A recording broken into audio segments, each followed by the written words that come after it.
बाबा ने कितना अच्छा बताया आज मुरली के अंदर में। दुख में सिमरन सब करते हैं, सुख में कोई नहीं करता है। ये कहावत सुनी है सभी ने।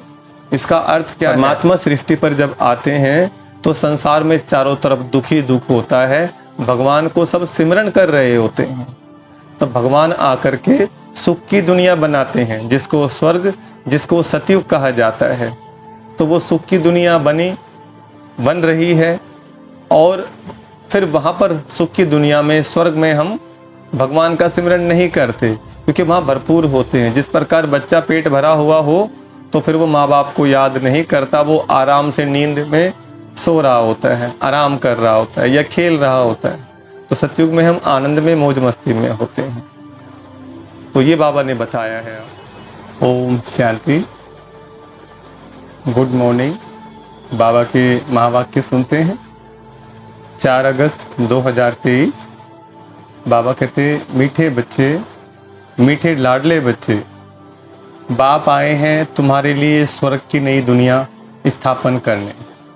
इसलिए इस नरक से दिल न लगाओ, इनको भूलते जाओ। प्रसन्न रहमदिल बाप तुम बच्चों पर किस रूप से कौन सा रहम करते हैं? रहमदिल बाप तुम बच्चों पर किस रूप से कौन सा रहम करते हैं? उत्तर बाबा कहते हैं, मैं बाप रूप से मीठी सैकरीन बन तुम बच्चों को इतना प्यार देता हूँ जो दुनिया में दूसरा कोई भी दे ना सके। मैं तुम्हें पवित्र प्यार की दुनिया का मालिक बना देता हूँ। टीचर बन तुम्हें ऐसी पढ़ाई पढ़ाता हूँ जो तुम बहिश्त की बीवी बन जाते हो। यह पढ़ाई है मनुष्य से देवता बनने की। यह ज्ञान रतन तुम्हें विश्व का मालिक बना देते हैं। गीत। कौन है माता, कौन है पिता? ओम शांति। बच्चों को ओम शांति का अर्थ समझाया जाता है। ओम का अर्थ है आई एम, आत्मा। मैं आत्मा निराकार परमात्मा की संतान हूँ। शरीर का फादर वह है जिसने जन्म दिया है। उनको कहा जाता है शरीर को जन्म देने वाला फादर, और शिव बाबा है आत्माओं का बाप। वह तो है ही है। ढेर के ढेर करोड़ों आत्माएं अपनी निराकारी दुनिया में रहती हैं। वहाँ सदैव निर्विकारी ही हैं।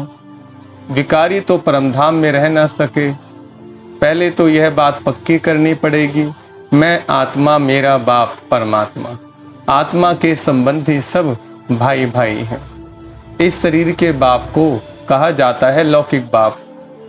आत्मा के बाप को कहा जाता है पारलौकिक बाप, जो सभी का एक ही है।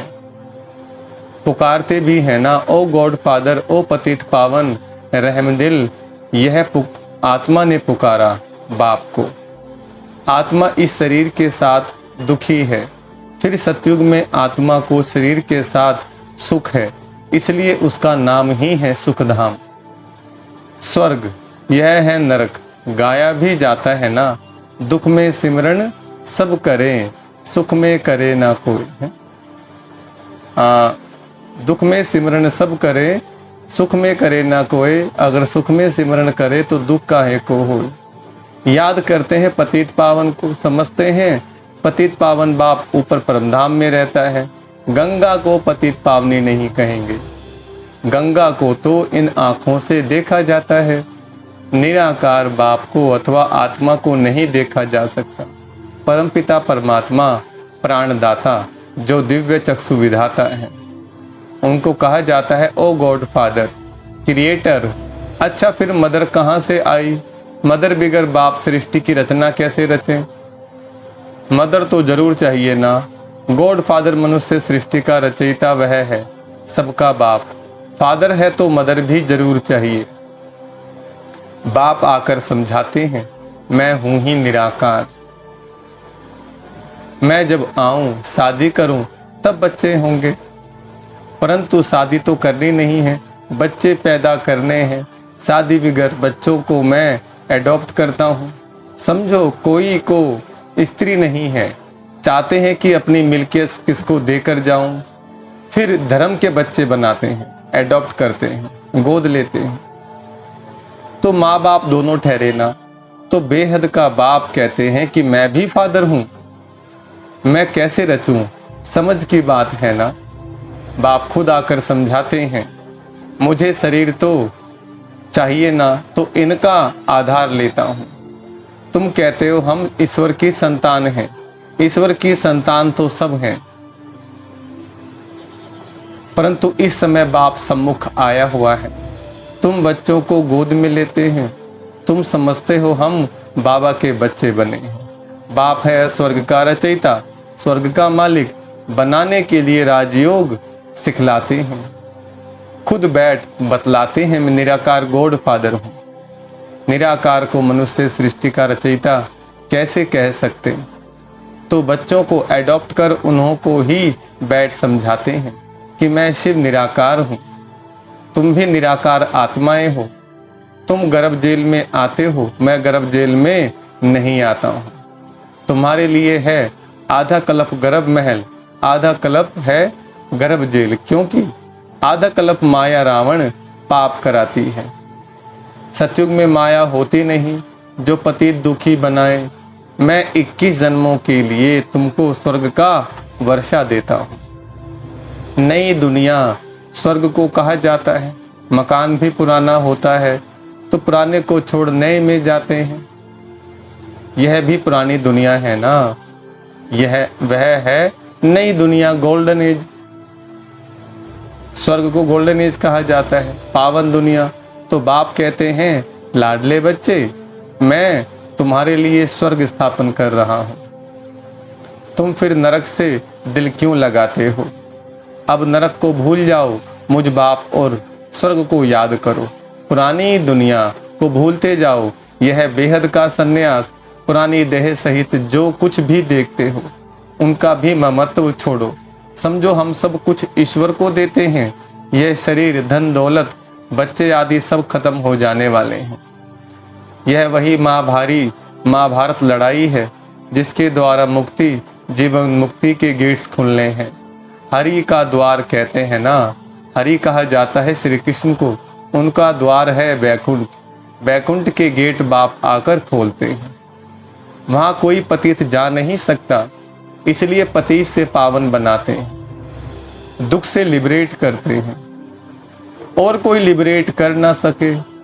दुख हरता सुख करता बाप ही है। बाप कहते हैं मैं तुमको राजयोग सिखाता हूं, सदा के लिए सुख देने आया हूं। मैं तुम्हारे लिए बैकुंठ हथेली पर लाया हूं। तुम राजयोग सीखकर मनुष्य से देवता बनते हो। बुद्धि भी कहती है कि बरोबर समझ की बात है। समझो यह पुरानी दुनिया है, फिर यह नई बनेगी। सर्वशक्तिमान एक ही बाप है जो अपनी शक्ति से स्वर्ग का मालिक बनाते हैं। चाहते भी हैं एक राज्य हो, ऑल माइटी अथॉरिटी राज्य हो। सो तो सतयुग त्रेता में अटल अखंड सुख शांति में देवी देवताओं की राजधानी थी। कोई विघ्न नहीं था, उनको अद्वैत राज्य कहा जाता है, दूसरा धर्म ही नहीं। जो दुखी बने, अभी देखो भले क्रिश्चियन एक ही धर्म के हैं तो भी उन्हों की आपस में बहुत लड़ाई होती है, क्योंकि माया का राज्य है। सतयुग में माया होती नहीं। अभी कहते हैं ओ गॉड फादर रहम करो। बाप कहते हैं रहम तो सब पर करूंगा। सब बच्चों को पापों से मुक्त करता हूं, अर्थात पतित दुनिया से लिबरेट करता हूं। तुम सब आत्माओं को ले जाता हूं निराकारी दुनिया में। बाकी शरीर तो भस्म हो जाएंगे। नेचुरल कैलेमिटीज गाई हुई है, आसार भी देख रहे हो। फैमन पड़ना जरूर है। अब बाप कहते हैं इस छीछी दुनिया से ममत्व तोड़ो। बेहद का बाप है सैक्रीन, कहते हैं मैं जो तुमको प्यार करता हूं सो कोई कर ना सके। अभी तुमको पवित्र दुनिया का मालिक बनाता हूं। राजाई के लिए तुम पढ़ रहे हो, एम ऑब्जेक्ट बुद्धि में है। नया तो कोई समझ ना सके जब तक कि कोई बैठ उनको समझावे। एक हफ्ता बैठ समझे कि मनुष्य से देवता बनना है, इसलिए बाप को जादूगर कहा जाता है। ज्ञान रत्नों से मनुष्य को देवता बनाता हूँ। उनको रत्नागर, सौदागर, मुसाफिर भी कहते हैं। तुमको आकर स्वर्ग की महारानी महाराजा बनाते हैं। मुसाफिर कितना हसीन है, तुम जो कोई काम के नहीं थे, अब तुमको पढ़ाकर बहिश्त की बीवी बनाता हूँ। तुम जानते हो हम सूर्यवंशी चंद्रवंशी बनने के लिए पढ़ रहे हैं, परमात्मा पढ़ाते हैं। तुम यहाँ क्या पढ़ते हो? तुम कहेंगे मनुष्य से देवता बनने के लिए पढ़ रहे हैं, क्योंकि यह आसुरी गुणों वाली मनुष्य सृष्टि विनाश होने वाली है। कहते भी हैं मुझ निर्गुण हारे में कोई गुण नहीं, तो वही रहमदिल बाप बैठकर तुमको पढ़ाते हैं। सभी धर्मों वाले एक निराकार बाप को ही परमात्मा मानेंगे। मनुष्य भले गॉड फादर कहते हैं, परंतु जानते नहीं कि वह कौन है, कहाँ जाता, कहाँ आते हैं। अभी तुम जानते हो वह पुरानी पति दुनिया में आते हैं, क्योंकि पावन दुनिया स्थापन करते हैं। पुरानी दुनिया को नई दुनिया बनाते हैं। नई दुनिया में तो सुख ही सुख है। बाप कहते हैं नई दुनिया स्थापन करने पहले कल्प कल्प मुझे आना ही है। यह तो बुद्धि समझती है कि रात के बाद है दिन, फिर चक्कर में कलयुग आता है। कलयुग के बाद फिर सतयुग जरूर होगा ना। तुम बच्चों को कहा ही जाता है सुदर्शन चक्रधारी। आत्मा जानती है मैं 84 जन्म कैसे लेती हूँ। कोई मनुष्य को सदगति दे ना सके, मैं ही आकर समझाता हूँ। हम तुमको पावन बनाते हैं योग बल से, तुम विश्व पर जीत पाते हो। बाप कहते हैं सर्वशक्तिमान बाप से तुमको बेहद का वर्षा मिलता है। आकाश पृथ्वी सागर आदि सब तुम्हारा हो जाएगा। यहाँ तो देखो आकाश पर भी हद, पानी पर भी हद लगी है ना। कहते हैं हमारे पानी के अंदर तुम नहीं आओ, तुम तो वहाँ सारे विश्व पर राज्य करते हो। भी करते हैं ना, रोक टोक करते हैं, ये हमारा राज्य है, ये हमारा सीमा है, इस सीमा के पार नहीं आना। समुद्र के अंदर भी बंटवारे कर दिए हैं कि ये हमारा पार्टीशन है, ये आपका पार्टीशन है। तो ऐसे बाबा कहते हैं सतयुग के अंदर में ऐसा नहीं होता, पूरा विश्व एक परिवार होता है। और देखो दुख में सिमरन सब करें, सुख में करे न कोई। सुख में सिमरन करें तो दुख काहे को होए। सतयुग में होता है सुख, हमारी सारी मनोकामनाएं पूरी होती हैं, सभी इच्छाएं पूरी होती हैं, तो वहाँ पर हम सिमरन नहीं करते हैं। सतयुग त्रेता में पूरे आनंद में सुख में होते हैं। द्वापर के अंदर में दुख शुरू हुआ, कलयुग के अंदर अति दुखी हो गए, तब भगवान को हम याद करते हैं। जैसे जब बच्चे का पेट भरा हुआ हो तो रोता नहीं है, खाली पेट रोता है। जब कोई दिक्कत परेशानी होती है तब रोता है। ऐसे ही सतयुग में कोई दिक्कत परेशानी नहीं, त्रेता में कोई दिक्कत परेशानी नहीं, कलयुग में दिक्कत ही दिक्कत, परेशानी ही परेशानी है। इसलिए भगवान आकर के हमें सही रास्ता, सही मार्ग दिखाते हैं, ताकि फिर हम सुखी हो जाएं, आनंद में हो जाएं। हमारी जैसे माँ बच्चे को दूध पिलाती है, ऐसे ही परमपिता परमात्मा वो माता हमें ज्ञान दूध पिलाती है और हमें भरपूर कर देती है। ऐसी कोई वस्तु नहीं जो हमें प्राप्त ना हो, सब कुछ प्राप्त होता है हमारा। स्वर्ग को भूल नहीं सकते। मनुष्य जब मरते हैं तो कहते हैं स्वर्गवासी हुआ, परंतु स्वर्ग है कहाँ, जरूर नरक है ना। यह है ही हेल। सब मनुष्य दुखी हैं, सब पतित हैं। यह राज्य ही रावण का है, जिसको जलाते रहते हैं, परंतु जलाते ही नहीं हैं।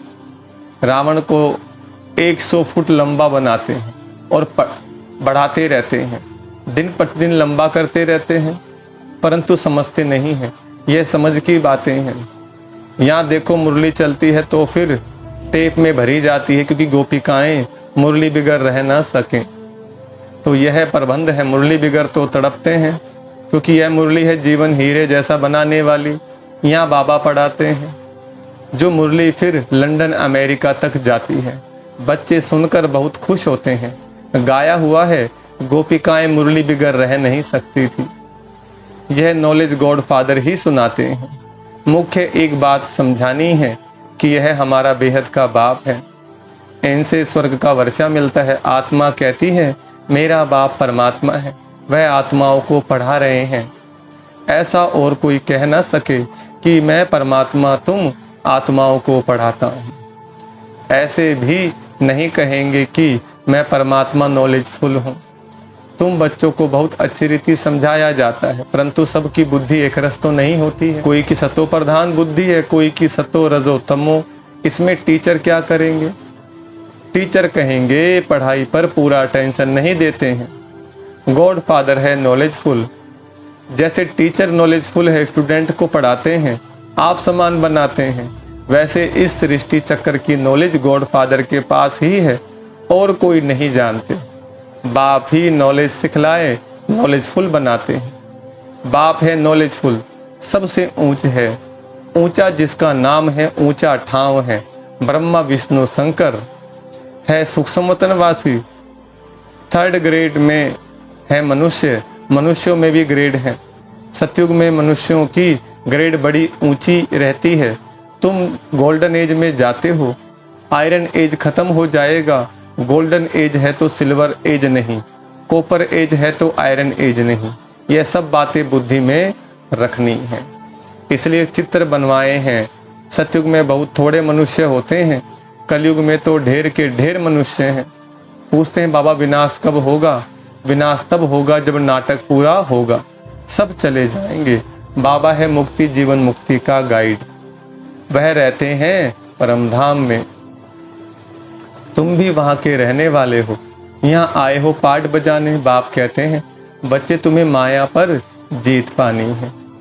इसमें हिंसा की कोई बात नहीं है, सतयुग में हिंसा होती नहीं, वहाँ है ही संपूर्ण निर्विकारी देवी देवताएं। अच्छा, मीठे मीठे सिकलदे बच्चों प्रति माता पिता बाप दादा का याद प्यार और गुड मॉर्निंग। रूहानी बाप की रूहानी बच्चों को नमस्ते। हम रूहानी बच्चों की रूहानी बाप दादा को नमस्ते नमस्ते नमस्ते। धारणा के लिए मुख्य सार है। पहला पॉइंट, बुद्धि से बेहद का संन्यास करना है।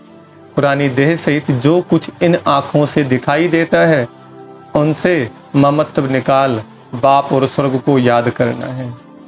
दूसरा, पढ़ाई को अच्छी रीति धारण कर बुद्धि को सतो प्रधान बनाना है। मुरली ही पढ़ाई है, मुरली पर बहुत बहुत ध्यान देना है। वरदान, भाग्य की नई नई स्मृतियों द्वारा पुरुषार्थ में रमणीकता का अनुभव करने वाले मन दुरुस्त भव।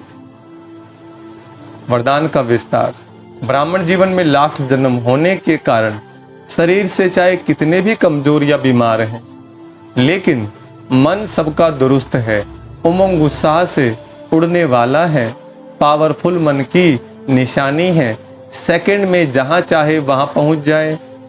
इसके लिए सदा अपने भाग्य के गीत गाते उड़ते रहो। अमृत वेले से भाग्य की नई नई बातें स्मृति में लाओ। कभी किसी प्राप्ति को सामने रखो, कभी किसी तो पुरुषार्थ में रमणीकता आ जाएगी, बोर नहीं होंगे, नवीनता का अनुभव करेंगे। स्लोगन, आगे पीछे सोच समझकर हर कर्म करो तो सफलता प्राप्त होती रहेगी।